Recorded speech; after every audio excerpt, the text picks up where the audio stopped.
శ్రీ వెంకటరమణ గోవింద గోవింద అనాథరక్షకావత్ బాంధవ గోవింద గోవింద రమావర సత్యనారాయణ గోవింద గోవింద. భక్తులందరికీ వైశాఖ మాస శుభాకాంక్షలు. వైశాఖ మాసం వచ్చిందంటే చాలు ఎంతో విశేషమైనటువంటి పండుగలు కూడా వస్తాయి కదా.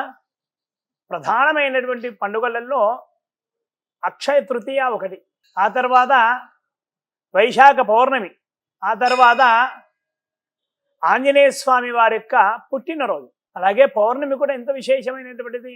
మనకు పురాణాలు ఉన్నాయి. మనకున్నటువంటి మాసాలలో కార్తీక మాసం ఎంతో పవిత్రమైనటువంటిది కదా. అందులో కార్తీక మాస పురాణం కూడా ఉంది మనకు. అలాగే వైశాఖ మాస పురాణం కూడా ఉంది మనకు. మరి వైశాఖ మాసంలో ఏ భగవంతుడి యొక్క ఆరాధన చెయ్యాలి అంటే కనుక ఈ వైశాఖ మాసంలో లక్ష్మీనారాయణుల యొక్క ఆరాధన ఎంతో ఎంతో విశేషమైనటువంటిది, ఎంతో ఎంతో పవిత్రమైనటువంటిది. వైశాఖ మాసము దాన ధర్మాలకు పుట్టినిల్లు. ఈ వైశాఖ మాసం అంతా కూడా విపరీతమైనటువంటి ఎండలు ఉంటాయి. సూర్య భగవానుడు భగభగ తన కాంతిని భూమిపైకి వదులుతుంటాడు కదా. మరి వైశాఖ మాసంలో ప్రధానమైనటువంటి దానాలు ఏమి చెయ్యాలి, ఎటువంటి రోజులలో చెయ్యాలి అంటే కనుక అవసరాన్ని బట్టి, ఉన్న పరిస్థితులను బట్టి మనం దానాలు చేయాలి ప్రథమం. తర్వాత మనుషుల యొక్క అవసరాలను బట్టి మనము దానాలు చేయాలి. ఈ వైశాఖ మాసంలో ప్రధానమైనటువంటి దానం ఏమిటంటే నీళ్లు, చలివేంద్రాలు ఏర్పాటు చేయాలి. మనం బాటసారులు ఎంతోమంది కూడా ఒక ఊరి నుండి ఇంకొక ఊరికి బయలుదేరుతుంటారు పనుల నిమిత్తం కదా. ఈ ఎండ తీవ్రతకు వారికి చాలా దాహం వేస్తుంది. అలా దాహం వేసిన వారికి మనము మంచినీళ్ళు దానం చేశామంటే చాలు, అనంత కోటి పుణ్య ఫలితాలు ఖచ్చితంగా మనకు, మన ముందు తరాల వారికి ఖచ్చితంగా దక్కుతాయి. ఇందులో ఎటువంటి సందేహం లేదు. వైశాఖ మాసంలో చలివేంద్రాలు ఏర్పాటు చేయాలి. అలాగే గోశాలలు ఉన్నాయి, గోవులుండే శాల గోశాల, అక్కడ నీటి తొట్టెలు ఏర్పాటు చేయండి. అలాగే మన ఇంటి చుట్టూ కూడా ఎన్నో పక్షులు సంచరిస్తూ ఉంటాయి, వాటికి కూడా చిన్న చిన్న నీటి తొట్టెలు ఏర్పాటు చేయండి.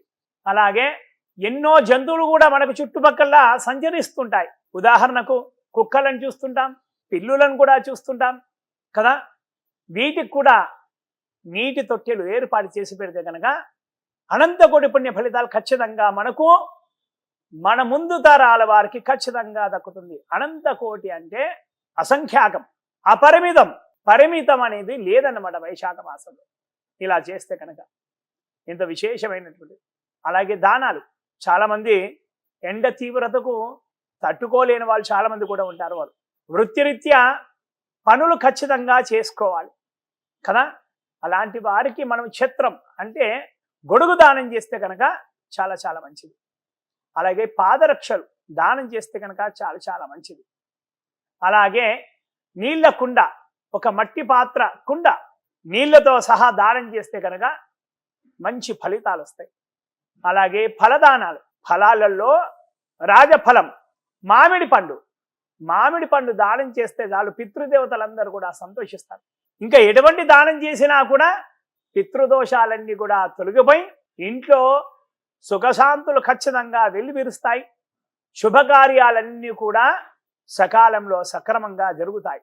బంధుమిత్రుల యొక్క సహాయ సహకారాలు కూడా మనకు పుష్కలంగా ఉంటాయి. ఎంత విశేషమైనటువంటిది ఈ వైశాఖ మాసం.